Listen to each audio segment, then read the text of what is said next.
जय श्री महाकाल। महादेव दरबार में आप सभी का हार्दिक स्वागत है। आज मैं आप लोगों को कुछ तस्वीरों के बारे में बताने वाला हूँ कि किस तरह की तस्वीर आपको अपने घर पे लगानी चाहिए, अपने वर्क प्लेस में लगानी चाहिए, जिससे आपके लाइफ में ग्रोथ आए और अपनी लाइफ में आप आगे बढ़ो। वास्तु के अनुसार, शास्त्रों के अनुसार क्या चीजें होनी चाहिए।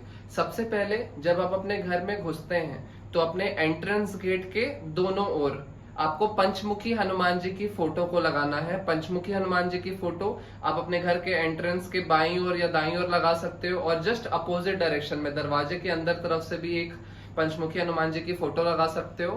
पंचमुखी हनुमान जी के साथ में महादेव की भी शक्तियां चलती हैं। ये बहुत पावरफुल होता है, बहुत इफेक्टिव होता है। हर प्रकार की नकारात्मक ऊर्जा को पंचमुखी हनुमान जी की फोटो के रहने से वो हर प्रकार की नकारात्मकता घर के अंदर आने से रुकती है। तो इस फोटो को आप अपने घर के एंट्रेंस पे दोनों साइड में, दरवाजे के दोनों ओर आपको लगाना है। दूसरी फोटो रहेगी आपके घर का ईशान कोना, मतलब नॉर्थ ईस्ट। नॉर्थ ईस्ट में आपको बहते पानी वाले झरने की फोटो को लगाना है, या आप चाहो तो एक ओरिजिनल फाउंटेन को भी लगा सकते हो। ये अपने आप में बहुत ज्यादा शुभ माना जाता है। बहते पानी का झरना, नॉर्थ ईस्ट का कोना ऑलरेडी जल तत्व के लिए होता है, ये बहुत अच्छा होता है। यहाँ पे आप बहते पानी का झरना रखोगे, आपके लाइफ में बहुत ज्यादा ग्रोथ आता है। फाइनेंस, पैसा और धन लाभ के लिए ये सूचक होता है। आप अपने घर में, जो आपने देखा होगा कई लोग अपने घर के बैठक रूम में अपने घर के मृतक पितरों की तस्वीर लगा लेते हैं, जो चीजें कहीं ना कहीं एक बैड वाइब्स क्रिएट करती है। आपको अपने घर के ना पूजा के कमरे में, ना डाइनिंग रूम में घर के पितरों की तस्वीर नहीं लगानी है, और किसी बाकी कमरों में अपने पितरों की फोटो इस तरीके से लगाइए कि उनका चेहरा दक्षिण की ओर हो। साउथ की ओर चेहरा दिखाकर पितरों की तस्वीर लगाई जाती है, ठीक है, जो इस संसार में नहीं है, जो इस संसार से जा चुके हैं।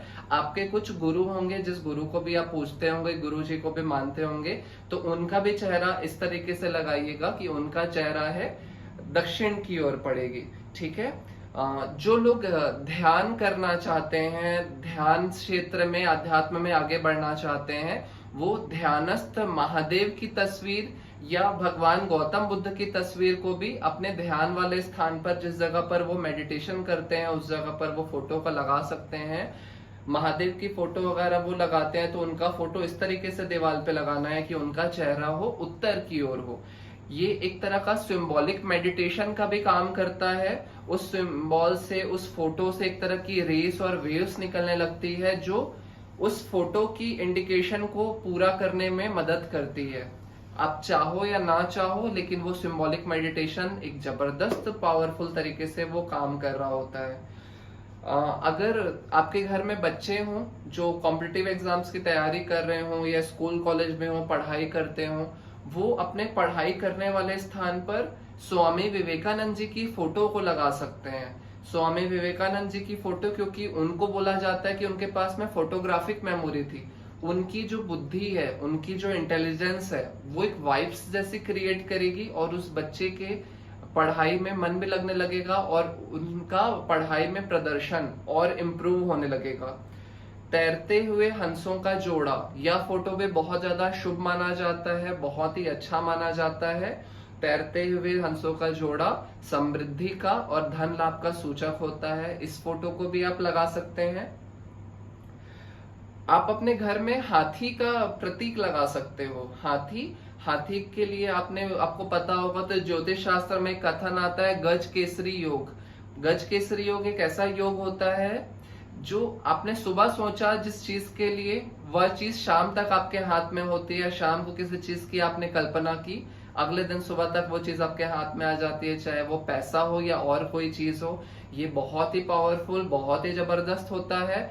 गज केसरी योग के लिए आप, तो हम लोग ऐसा बोलते हैं कि आप आर्टिफिशियली गज केसरी योग तैयार कर सकते हैं अगर हाथी को आप स्थापित करते हैं, लेकिन हमेशा ध्यान रहे कि हाथी का सूंड ऊपर उठा हुआ हो, और ये हाथी किसी भी कलर का हो सकता है, चाहे ब्लैक हो, चाहे ग्रीन हो, चाहे ब्लू हो, चाहे व्हाइट हो। ये पत्थर का भी हो सकता है, लकड़ी का भी हो सकता है, किसी भी तरह का मटेरियल का हो सकता है। बस आपका प्रयास ये रहे कि जब ये लकड़ी का हो और मिट्टी का हो तो ये पूरा भरा हुआ हो, लेकिन पीतल का या अलग तरह के मेटल का हो तो ये अंदर से खोखला हो और अंदर वाले जो स्थान पे आपको वैक्स से उसको आपको भर देना है। ये एक जबरदस्त गज केसरी योग तैयार करता है, आपके लाइफ में जबरदस्त ग्रोथ लेकर आता है। जो लोग किसी तरह का मेंटल इशू फील करते हैं, जिन लोगों को स्ट्रेस रहता है, तनाव रहता है या किसी तरह का साइकोलॉजिकल इशू को वो लोग फील कर रहे हैं, वो लोग एक फुल मून की फोटो, एक पूर्णिमा के चांद की फोटो को वो उनको लगाना चाहिए। जिस कमरे में वो सोते हैं तो जब सोते हैं तो उसके जस्ट सामने वाली दीवार पर उनको पूर्णिमा वाले चांद की फोटो एक अच्छे साइज में लेमिनेट करा के उनको लगाना चाहिए। ये चीज आप वो चाहे तो मोबाइल के वॉलपेपर में भी लगा सकते हैं। ऐसा माना जाता है कि चंद्रमा की कलाओं का प्रभाव नदी के पानी के स्तर में भी पड़ता है। हमारे शरीर में भी 70% भाग पानी होता है, तो चंद्रमा जब उठता और गिरता है तो हमारे शरीर में भी उसका इफेक्ट आने लग जाता है। और ऐसा बोला जाता है कि हमारे शरीर में जब चंद्रमा तत्व की कमी हो जाती है, चंद्रमा के तत्व की कमी होने से हमारे अंदर में मेंटल इश्यूज और परेशानियां होने लगती है। लेकिन जब हम लोग फुल मून की फोटो को देख रहे होते हैं तो एक तरह से सिंबॉलिक मेडिटेशन अगेन तैयार होता है और हम एक अच्छे मेंटल हेल्थ को फील कर रहे होते हैं।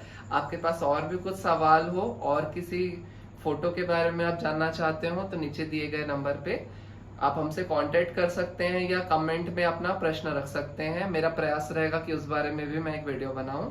जय श्री महाकाल।